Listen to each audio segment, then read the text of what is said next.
El proceso de distribución de los fármacos comprende todos aquellos sitios o probables sitios donde vamos a encontrar ubicado el fármaco una vez que fue absorbido. Es un punto sumamente importante en toda la temporalidad que va a tener nuestro fármaco. Las principales formas en las cuales podemos encontrar a nuestro fármaco es como fármaco libre o bien unido a distintos componentes, como sería el caso de los tejidos o lo que se conoce como la biofase, que es el sitio donde el fármaco está ejerciendo su efecto, fármaco ligado a proteínas, sobre todo plasmáticas como la albúmina. Entonces todas estas formas van a ser reservorios importantes del fármaco, pero también consideramos que ese fármaco no es biológicamente activo. La única parte del fármaco que es biológicamente activo corresponde a la biofase. Entonces, recordando un poco, el fármaco, una vez que se libera, está disponible para ser absorbido y entra hacia el torrente circulatorio, a donde va a estarse dirigiendo estos distintos sitios, así como tenemos a la par el proceso de biotransformación y de eliminación dentro del mismo fármaco. Por lo tanto, este proceso central es un equilibrio dinámico. El fármaco puede estar en diversos sitios, pero también puede estar delimitando lo que está pasando con el resto de las fases de la farmacocinética. La distribución es un proceso donde el fármaco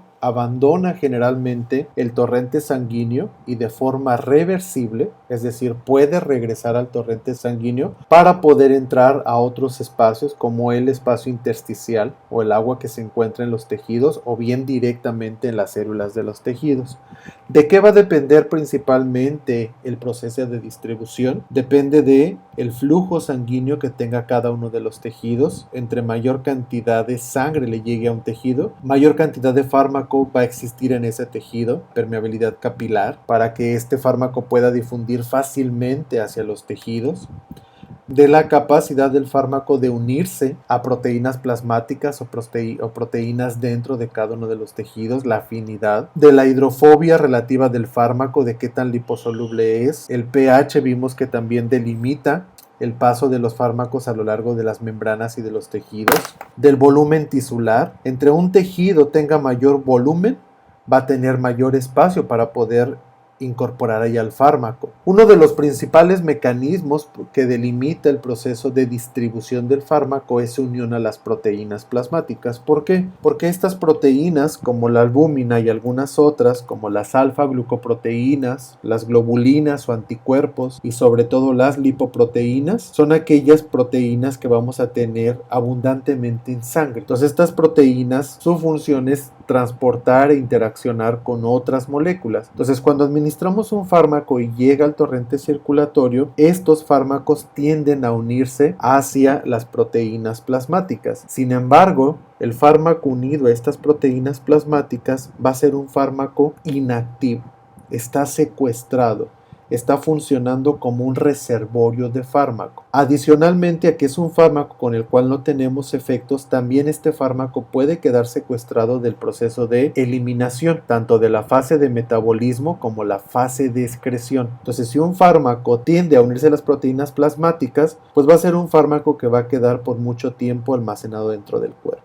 La albúmina particularmente tiene 3 sitios de unión a fármacos. De los fármacos se pueden unir a cada uno de los sitios con mayor o menor afinidad, sin embargo siempre van a formar un complejo fármaco-proteína. Entonces, ¿esto a qué consideraciones nos lleva fisiológicas? Sobre todo en consideraciones en donde exista una variación en la cantidad de proteínas plasmáticas en una hipoalbuminemia o en una hiperalbuminemia. Si el paciente presenta menor cantidad de albúmina en el torrente circulatorio, como es el caso de la hipoalbuminemia, pues entonces no va a haber sitios donde se quede pegado el fármaco, sabiendo que normalmente los esquemas de dosificación o la farmacocinética está considerada para un paciente que tiene los niveles de albúmina normales. Entonces, si un paciente presenta albuminemia, va a haber menor cantidad de sitios de unión del fármaco y por ende más fármaco libre, lo que representa mayor cantidad de efecto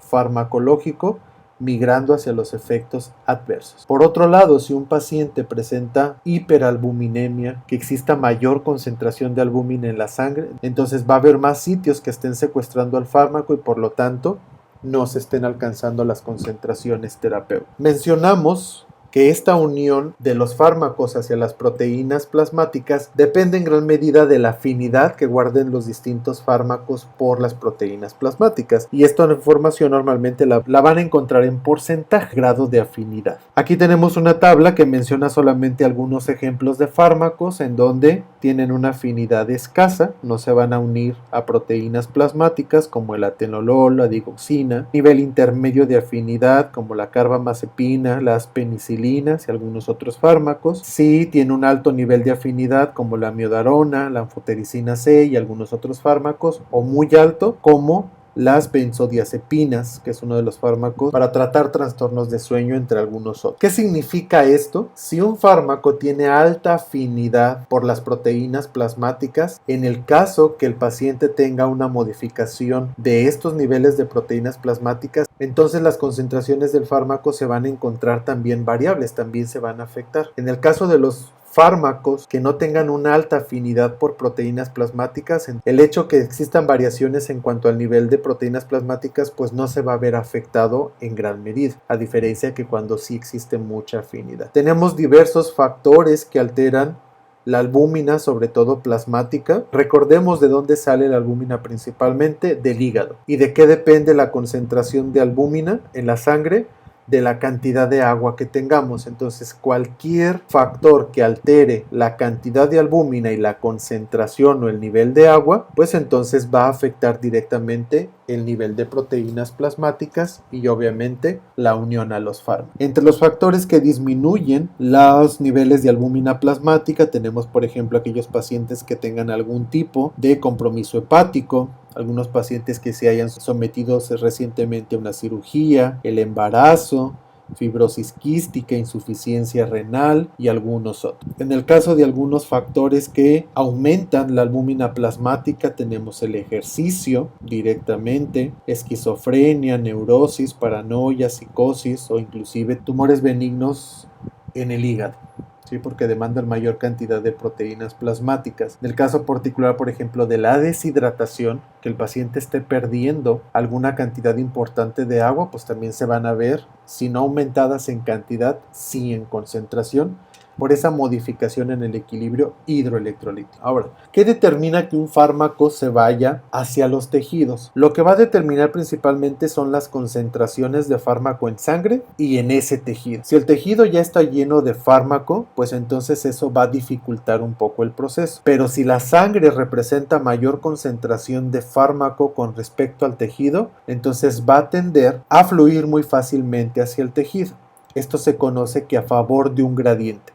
Los fármacos van a fluir de donde estén más concentrados hacia donde estén más diluidos. Sin embargo, existen algunos otros determinantes en cuanto a la distribución. Dependen también del tamaño del fármaco, de su grado de liposolubilidad, del grado de ionización. Recuerden que una molécula que no está ionizada o que tiene carga neutra tiende a cruzar más fácilmente las membranas plasmáticas, el grado de unión a proteínas plasmáticas. Si un fármaco se encuentra unido a proteínas plasmáticas, generalmente va a estar limitado para difundir a los tejidos, al grado de perfusión sanguínea de los tejidos, a la turgencia y a la luz capilar. Entonces son muchos factores que tienen que ver sobre todo con el equilibrio hidrodinámico del paciente y con características propias del fármaco. Una vez que el fármaco llega hacia los tejidos, el siguiente sitio que va a alcanzar ese líquido intersticial o el agua que se encuentra entre los tejidos, en donde ahí se va a disolver o bien también va a unirse a proteínas celulares o proteínas tisulares. Cuando el fármaco tiene mayor afinidad por el tejido, va a tender a generarse un aumento en la concentración en ese tejido y muy probablemente se quede fijado en ese tejido. Por ejemplo, un fármaco que es muy liposoluble va a tender a alcanzar tejido adiposo y va a quedarse ahí porque tiene afinidad por ese tejido al ser muy liposoluble.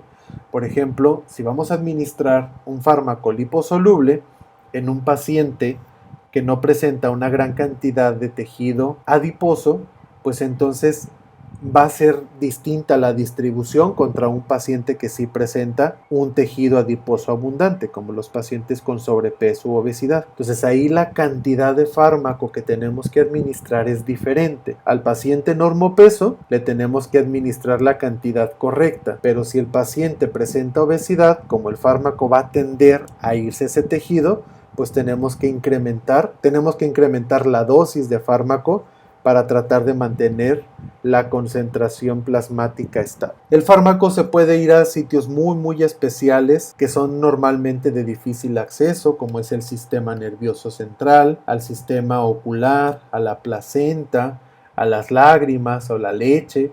Y estos son sitios que después va a resultar difícil sacarlos también de ahí. Normalmente estos sitios especiales se alcanzan por una difusión pasiva o compatibilidad del fármaco por el tejido, o bien por un transporte activo, que existan transportadores que atraigan al fármaco y le permitan fácilmente su acceso. El cambio aquí de pH es muy importante porque los fármacos, una vez que llegan al tejido, pueden, de acuerdo al pH, alcanzar la forma ionizada y quedarse secuestrado ahí, porque esa forma ionizada no va a poder estar atravesando las membranas para regresarse a sangre. En el caso de la barrera placentaria, por ejemplo, las células trofoblásticas mesenquimatosas suelen ser un determinante importante para poder permitir el acceso o no al fármaco. Si existe algún daño en estas células, puede haber un mayor acceso del fármaco y por ende una toxicidad hacia el bebé. Aquí tenemos un ejemplo en donde nosotros podemos ver la migración de los fármacos hacia el sistema nervioso central. Tenemos los vasos sanguíneos cercanos al sistema nervioso central, entonces el fármaco va a estar ingresando. Algunas de las células que se encuentran en este tejido, como neuronas o células de la glía, también pueden estar participando en la dinámica de la distribución del fármaco en este sistema. Recordemos que tenemos otro tipo de líquido intersticial, que es el líquido cefalorraquídeo, que también puede estar determinando la distribución del fármaco y el regreso a sangre para ser eliminado. Entonces, esta es una dinámica entre los compartimentos, cada uno de los tejidos, que va a estar siendo determinado por los principales factores: concentración y afinidad por el tejido. Si el tejido ya tiene mucha concentración del fármaco, se va a limitar su acceso hasta que ese fármaco haya salido y sea eliminado, entonces se le va a permitir nuevamente el acceso. Para estudiar la distribución podemos dividir al cuerpo humano en 3 compartimentos principales o 3 subdivisiones dentro de nuestro cuerpo. ¿De qué depende esta división? Principalmente de la irrigación sanguínea. Si el órgano o tejido está altamente irrigado, esto nos indica que el fármaco va a estar entrando y saliendo de ese tejido. Entonces tenemos considerados 3 compartimentos: el compartimento central, que consideramos al agua plasmática, el agua intersticial y el agua intracelular, sobre todo aquella que sea de fácil acceso; tejidos bien irrigados como corazón, pulmón, hígado, riñón, glándulas y sistema nervioso central, siempre y cuando atraviese muy bien la barrera hematoencefálica. El siguiente compartimento es de más difícil acceso, y esto normalmente está considerado por el agua intracelular, que sea muy poco accesible. Aquellos tejidos que no tengan tanto movimiento de agua en sus células, va a corresponder esta agua intracelular. Tejidos menos irrigados como la piel, tejido adiposo, músculo o médula ósea, así como depósitos celulares específicos, y un compartimento periférico profundo, todos aquellos depósitos tisulares donde el fármaco se quede unido fuertemente y el tejido lo libera con mucha lentitud. Aquí tenemos al cuerpo humano. Una vez que administramos el fármaco, este va a entrar a torrente circulatorio y va a comenzar a distribuirse en todos los tejidos. Dependiendo la naturaleza del tejido, es como lo vamos a localizar en cada uno de los compartimentos. Esto es muy importante para poder comprender los modelos farmacocinéticos, la forma en que estudiamos todo el curso temporal de los fármacos en el organismo. Tenemos 3 modelos principalmente, que los conocemos como modelos de distribución. Tenemos el modelo monocompartimental, en donde todo el cuerpo es considerado un solo compartimento. Una vez que se administra el fármaco, prácticamente lo encontramos en la misma cantidad en todos los tejidos, tiene el mismo acceso a todos los tejidos. Por eso se llama monocompartimental, porque da lo mismo que si lo cuantificamos en piel lo cuantificamos en tejido adiposo, lo cuantificamos en sangre, es exactamente la misma cantidad. Muy pocos fármacos siguen este modelo, no es un modelo tan real, pero nos ayuda a estudiar. En este modelo el fármaco se distribuye de una forma muy rápida y uniforme, teniendo en cuenta que el cuerpo solo funciona como un compartimento central. ¿Cómo lo podemos identificar? Cuando correlacionamos el tiempo con respecto a la concentración del fármaco y vemos una línea recta. Nos indica que la velocidad de excreción con respecto al tiempo es exactamente la misma y no cambia. En el caso del modelo bicompartimental, podemos decir que los compartimentos en donde se encuentra el fármaco son dos principalmente. Un compartimento central, representado generalmente por la sangre, y un compartimento periférico superficial, que es aquellos tejidos que no sean la sangre. Son dos sitios en donde si cuantificáramos al fármaco tenemos una concentración en la sangre y otra concentración diferente en el resto de los tejidos que no comprende la sangre. Entonces tenemos dos compartimentos. En este caso, los fármacos difunden rápidamente en el compartimento central y después suelen irse hacia los tejidos. Este es un poquito más real. Muchos fármacos siguen este modelo bicompartimental. ¿Cómo lo podemos identificar? Cuando relacionamos igual el tiempo con respecto a la concentración. Y vemos dos gráficas, o vemos como si la eliminación del fármaco llevara dos fases.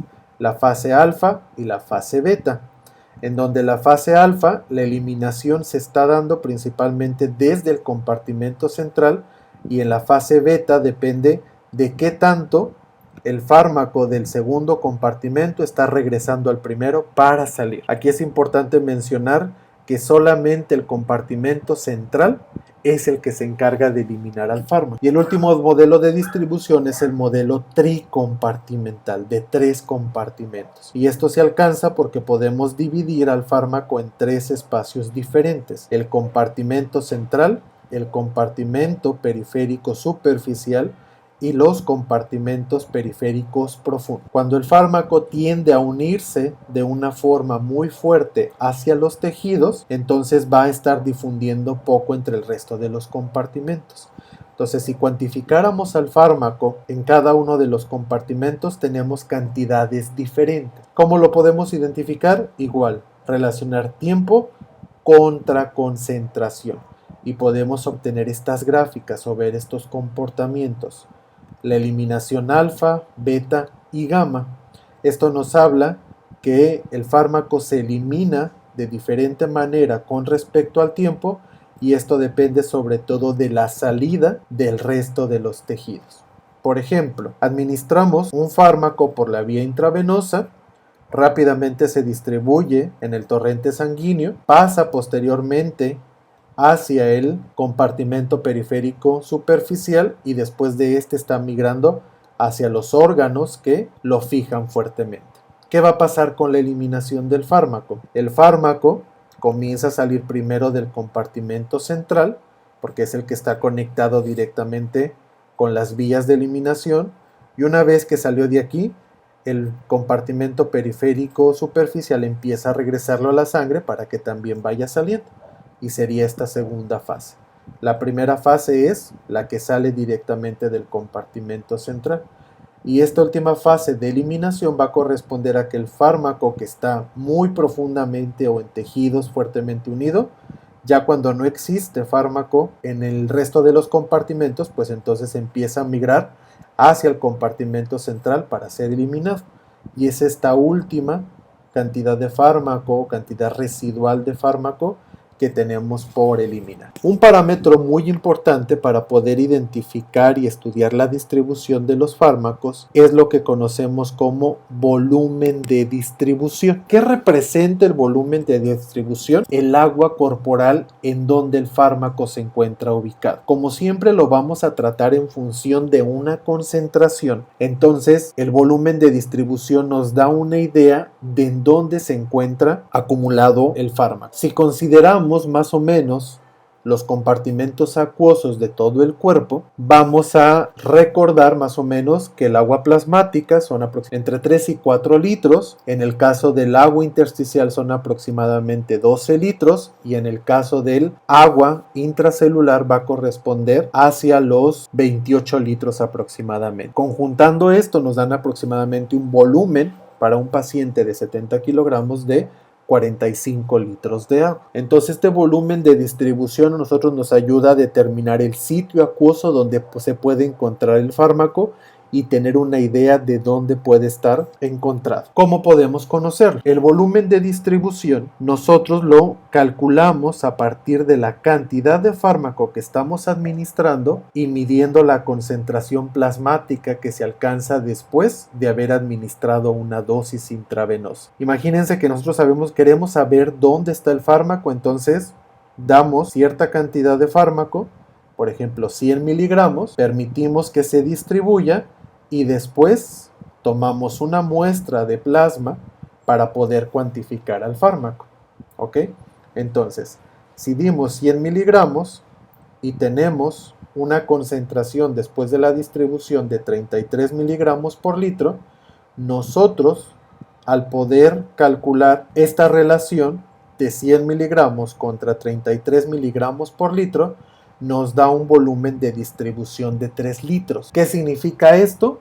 Que el fármaco está distribuido exclusivamente en el componente sanguíneo. Si el volumen de distribución comienza a aumentar, este volumen de 3 litros, pues entonces el fármaco se encuentra en otros compartimentos acuosos. ¿Ok? Entonces para eso nos sirve determinar el volumen de distribución. Ahora, ¿de qué depende ese volumen de distribución? Depende qué tan hidrosoluble es el fármaco, qué tanto se encuentra proteínas plasmáticas y a los tejidos. Ahora, ¿este es un volumen real o es un volumen aparente o no real? Esto en realidad es un volumen aparente. No refleja la realidad de dónde está el fármaco, pero sí nos da indicativos de dónde se puede encontrar, nos da una estimación. Ahora, ¿qué factores influyen o afectan la distribución? El volumen real donde se encuentra el fármaco puede verse afectado por edemas y derrames pleurales, porque eso aumenta sobre todo el volumen para fármacos hidrosolubles. Si el paciente está edematizado, pues va a tener más agua. Entonces incrementa el volumen y por lo tanto hay que dar mayor dosis. Si el paciente es obeso, aumenta el volumen de fármacos liposolubles. Si el paciente tiene una insuficiencia cardíaca, pues normalmente el volumen acuoso tiende a disminuirse. Entonces el volumen de distribución también se va a disminuir y también la frecuencia que llega a los tejidos, porque la sangre no está llegando completamente a los tejidos. Si el paciente presenta acidosis, pues eso aumenta el acceso al sistema nervioso central porque se modifica la naturaleza de la barrera hematoencefálica, entonces eso tiende a modificar directamente el volumen de distribución de este tejido. El otro factor que altera la distribución es la unión a las proteínas plasmáticas, sobre todo factores fisiológicos como el paciente en una edad avanzada que ya se encuentra deshidratado o un paciente recién nacido, que la distribución de agua es diferente a un individuo en la edad adulta. Esto, por ejemplo, tiene implicaciones para calcular las dosis en pacientes recién nacidos con respecto a otro tipo de pacientes. Factores patológicos como la hipo o la hiperalbuminemia, como ya se mencionó previamente, y las interacciones con otros fármacos también van a alterar la distribución. Sobre todo cuando administramos más de 2 fármacos a un paciente, pues se van a estar peleando por esos tejidos, se van a estar peleando por los volúmenes de distribución, entonces ahí puede haber una interacción importante con respecto a la distribución y localización de los fármacos en los distintos compartimentos que ya mencionamos.